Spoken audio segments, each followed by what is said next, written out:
આગામી તારીખ 10 મેના રોજ ભગવાન વિષ્ણુના છઠ્ઠા અવતાર એવા બ્રાહ્મણોના આરાધ્ય દેવ ચિરંજીવી ભગવાન પરશુરામની જન્મજયંતિ છે. તેમની જીવનગાથા ઉપર શહેરના પૂર્વ વિસ્તાર વાઘોડિયા રોડ સ્થિત બ્રહ્મ શક્તિ જાગૃત મંચના મુખ્ય કાર્યાલય ખાતે બહેનો દ્વારા નાટ્યની પ્રસ્તુતિ કરાઈ હતી.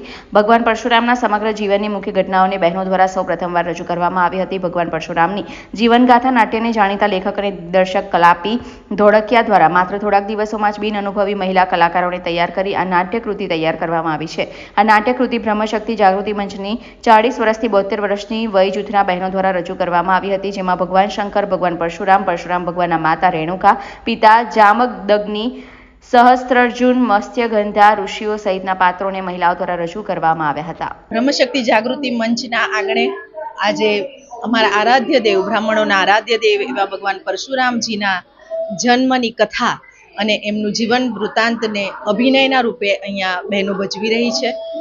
બહેનો ખૂબ સુંદર રીતે આ પ્રોગ્રામમાં જોડાઈ અને 1 મહિનાની સતત પ્રેક્ટિસ દ્વારા એ પરશુરામને સમજી અને એમની જીવન વૃત્તાંતને સમજી ગળે ઉતારી અને પછી એ રોલમાં રસપ્રદ થઈ અને આજે પ્રોગ્રામ કરવા જઈ રહ્યા છે. બ્રહ્મશક્તિ જાગૃતિ મંચ બ્રાહ્મણ બહેનોની સંસ્થા છે અને બ્રાહ્મણ હોવાના નાતે હવે 10મી મે આવતો ભગવાન પરશુરામનો જન્મદિવસ એને ધ્યાનમાં રાખી અને આજે ભગવાન પરશુરામના જીવનનું નાટ્ય અહીંયા અમે રજૂ કરી રહ્યા છીએ. આના લેખક અને એના ડિરેક્ટર ડૉક્ટર ધોળકિયા સર છે, કલાપી ધોળકિયા સર.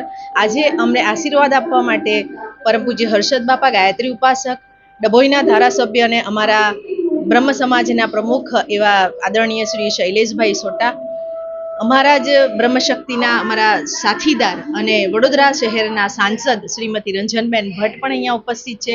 એ બધાના જ આશીર્વાદ અને શુભકામનાઓ થકી અમારી બહેનો ખૂબ સુંદર રીતે પ્રસ્તુતિ કરી રહી છે. બહુ બહોળી સંખ્યામાં લોકો આ નાટક